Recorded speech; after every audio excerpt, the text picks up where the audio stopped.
I know we're following up on those wind gusts and this Monday weather. I mean, the sun's out, but it is a little chilly today. Yeah, first day of May, it's just not feeling the part. We should be up in the 70s at this point in the year. We're barely hanging on to some 60s around the area, and we got these winds too. Wind advisory in effect, by the way, for Buncombe, Madison, Yancey, Mitchell, and McDowell counties in North Carolina until 8 o'clock tomorrow morning. 20 to 30 mile per hour sustained winds in play right now and likely to continue throughout the night. And more concerningly, the gusts in those areas getting to about 40 to at times 50 miles per hour. So we're in the middle of it, but that's our next big thing here in the weather, since these breezy conditions are actually poised to be with us for a good chunk of the work week here. You'll see here as we advance into the 8 o'clock hour this evening, these are our wind gusts.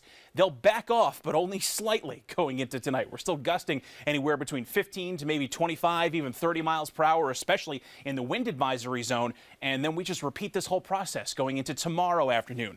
West-northwest winds, gusts region-wide in that 30 to maybe even upwards of 40 mile per hour range, especially in some of the mountain areas. So settle down, settle in, get used to these blustery conditions, because it all stems from this area of low pressure over the Great Lakes. You can see it's far enough north of us that it's not giving us any direct impacts, but it just has this sprawling circulation pattern out around it. So for hundreds of miles away from the low, we're just kind of stuck in this wind pattern. And incidentally, that's also what's helping to reinforce these cooler than average conditions.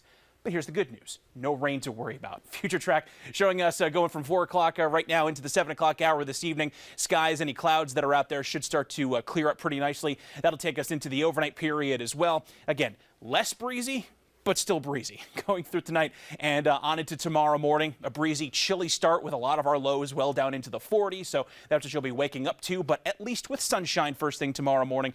And then rinse repeat. Midday period, mostly sunny. Some scattered clouds bubbling up in the skies again as we go into tomorrow afternoon. And put that on repeat again for Wednesday and looks like Thursday as well. So your forecast for tonight, 42. Our overnight low in the mountains, mostly clear skies, breezy and chilly. So that 42 probably going to feel more like the 30s at times. And a similar story for the upstate. Mid-40s for our low temp tonight. Clear skies, chilly, and staying breezy. Rest of the forecast, though, beyond the winds and the unseasonably cool conditions, can't say it's not a beautiful week. All the way through Friday, partly to mostly sunny skies upstate, and then some showers coming back in by Saturday. Monday looks like it'll finally be the day that gets our temperatures back closer to average in those upper 70s. And for the mountains, also mostly dry through Thursday. Chance of a shower Friday. Better odds of those on Saturday.